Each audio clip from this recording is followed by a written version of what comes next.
Whitesnake is a Chinese computer animated movie distributed by Warner Brothers, and I liked it. I liked it very much.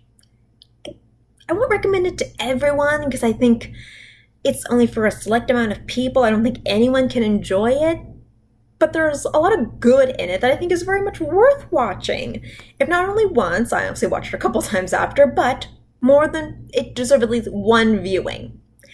And you're going to want a second to appreciate the stuff afterwards. So let me talk about the good stuff and the honestly not so great parts about it that, do deserve some attention.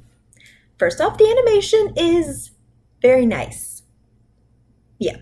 Compared to present day, like computer animated movies from Disney and DreamWorks, where everything just looks so real and amazing, it's like you could walk into it because it's all shiny and pretty and every little rock is detailed. Yeah, that nonsense is very, very impressive, but this movie doesn't have that budget. What it works with is very, very creative coloring and character designs and very lovely forests and a lot of fantasy that's almost Miyazaki worthy. Oh, that's cool. There are some rendering issues and you kind of think that, the human characters almost look plastic like, but you kind of get over that when you get into the story and you're kind of like transported into the fantasy elements of the world. And how beautiful this ancient China world looks. It's quite lovely. With Abominable, you get beautiful, Chinese landscapes and you get a pretty decent looking city. It looks grimy, but then the nature's so pretty and everything's just glowing. Yeah, that's kind of the thing about Asian animation to me, is that nature always looks so much better than it really is. Nature is beautiful, but in animation, they just oomph nature to look so magical. And this movie does not fall short of that. It is very, very lovely. It doesn't have the budget, but it does good work with what it does have. So points to that. You get used to the rendering issues the more you get into it. What you get into is a very simple story. Not very complicated in plot. A stoic demon girl meets a happy human boy. They go on a little journey together. It is basically that, and it's also very, very warm and a little amazing in some parts. It's got a lot of Disney tropes in this movie that make it very, very lovable, familiar, and also new at the same time, and that is really cool to me. I'm not going to spoil too much about the Disney tropes because some of the fun of this movie is those little things that pop up, but wow, this movie does a lot of fun with its action, with what it decides to play with the fantasy. Like, oh my god, the snake people are ugly, but not unamazing in their way. Ooh, they look like Nagas, and they really take some liberties on how they design the snake, almost salamander looking people to be. It's kind of fascinating in that way. I think Blanca, the white snake demon lady, yeah, she's stoic and soft. She has Elsa-like powers, the way she shoots her hand and white stuff comes out. In Elsa's case, ice. In her case, just kind of ribbony powers and such like that. She doesn't talk much, but when she has those tiny little warm smiles, the room lights up. Her little smiles are the best. You could think that she was boring because she doesn't show a lot of happiness, but I think it's a nice change of pace from, seeing a girl not smile. They can be good and caring without having to smile, and I think Blanca is a caring, good person who is a lot smarter than she gives off to and a lot more passionate. It's like silk hiding steel. There is a lot to this young lady, more than she really realizes. But yeah, I think she's a lovely heroine. A quiet heroine, but that's the kind of heroine I like to root for, other than the happy, let's go get 'em guys kind of heroine I usually see in animation stuff, in American animation mostly. So that was a nice change of pace. Let's see, you have her human love interest, I think it's Sean, Swan, forgive me for never being able to pronounce things correctly. And he's a happy fool. Yeah. He apparently has a lot of hobbies, and yeah, he doesn't actually like snakes. He kind of jumps at them the same way I would, honestly, if I saw them in the wild. But he is undyingly loyal, so you kind of love him for that reason. Their hugs and interactions in this movie, it's just cute fluff, okay? It is just the cutest little cute fluff, and it makes you want to feel all gooey and romantic, and I think that's what really sells me on this movie, just the sap. Excuse me. Ignore that. Anyway, That is kind of what gets me about this movie, just the cute, fluffy sap. It's why movies like Strange Magic can get me.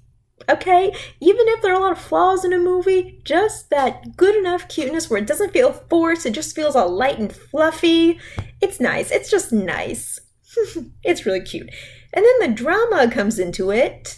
Like, the drama's not caused by Blanca's sister, Verte, who's the green snake, but she does bring, their problems to their face and helps them realize certain realities about the whole, species, Romeo and Juliet, their two sides, humans are fighting with demons sort of thing. It's like, yeah, the demons aren't attacking because they're mean. The demons are attacking because humans have been attacking and sucking their magic powers. Oh no! And yeah, the green snake, she's kind of done with humans. She is tired of it. She loves her sister.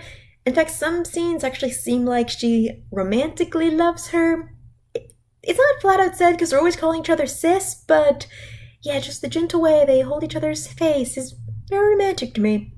And the way she's so jealous of the human is pretty hilarious. You could just think it's because she hates humans, and that's a perfectly fine reason. But her reaction to, human boyfriend is hilarious and violent. Green Snake is spunky and fierce, okay? What separates her from the other kind of demons of this thing is that she is very passionately reacting. She's angry and grumpy. She is not hiding that. She is loyal to her kind, and whew, she's a little firecracker. I love her. I love the Green Snake. Ooh, she is not scared of showing her monstrous side. In fact, she finds delight in showing her monstrous side. Whereas White Snake, because she loves this human now, it's, she's pulling that whole noble thing of where, no, we cannot work it out. This will only bring you pain and suffering if you force it together.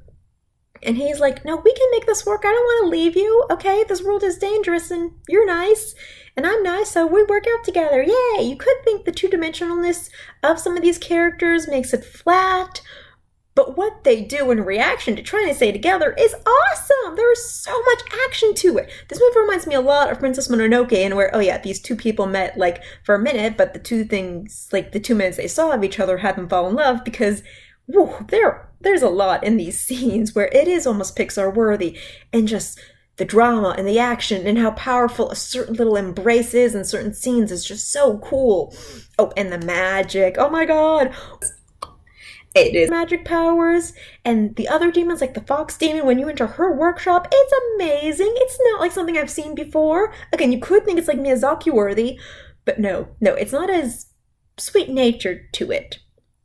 Honestly, a lot of Miyazaki thing is pretty neutral in their tones, where they're just business people, and she is, but she kind of has this sneaky little smile on both sides of her face that say, yeah, I'm a businesswoman, but I don't mind if some people are suffering during the process. She enjoys her work, and I find that adorable. The human characters, yeah, they're kind of shown as, pitiful because, as some people rise up, the poor are suffering, that old chestnut. Yeah, the boyfriend's the only human character that really gets a lot of attention, other than the evil ones who are, just the evil human that are trying to suck up the powers just for, world domination and all that. Again, this movie has a lot of Disney tropes to it. And yeah, the big action sequence at the end, where forces are colliding, it's like, oh my god, what? Oh my god, after all that, what? Ah! It, takes its time with the suffering, like a lot of Asian stuff, okay? I know this movie is Chinese, but I have a friend who's really into Korean dramas, and she says what she loves most is the, elongated suffering. And oh my god, the climax of this movie takes its time to make you suffer. Not in it's a dragging sort of way, but just in not just pressing the red button instead of the blue button fixes the problem. It takes its time to make you care, and it's awesome in my opinion. Oh god. It was great. Even the second or third time watching it, I'm so oh my god! Ah! And it's magic! And that big scene, you really earn your drama. I'm not going to talk about the end too much because I think it's spoilery and I think it's more special when you really do feel it, but wow. I think this movie takes a lot of artistic liberties. I think it takes care of its characters while not being afraid to hurt them. I think it's pretty beautiful in a lot of aspects. It surprises you that there are some aspects that are a little naughty and not really for children. You think because it's, a cartoon about love and romance that, yeah, kids will love it. It's easy. It's good versus evil. That's easy. It's not that simple. It deals a lot with, how even when you try to be neutral, you're still in effect. You still do stuff. You're still hated or loved, in this case mostly hated, by both sides. Or either side. Kind of takes place one after the other when teams are changing up, but wow, this movie, its simplicity really carries along. And like great rewards and great suffering. So yeah, do I recommend Whitesnake? I do. I warn you that there are a lot of things about it that lack and how it could have been more, but for what it is, what it does do, I think it does very well. I hope that this company, Light Chaser Animation, does make more. Like Howl's Moving Castle, I hope they, take stories from other cultures and decide to, do their own twist on it and continue with this lovely level. I give it a B plus for its animation, for its choices, for how it's it's not really character driven because it's more about it's like a very simple plot that the characters are going for. They're kind of just surviving all the stuff this crazy world is throwing at them, but they're surviving it admirably.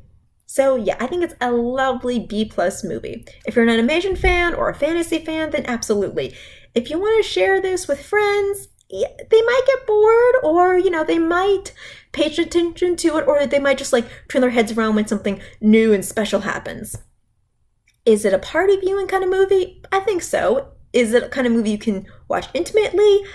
I think intimate settings are a little bit better to fully appreciate it. I really think if you step away and come back, something in the next scene is going to be like, what? It's that kind of a movie. Yeah. So Whitesnake, I give you a B+. I think you're a lovely experience, and I recommend it. Go check it out. Go. It might be in Redbox. I haven't checked yet. But maybe.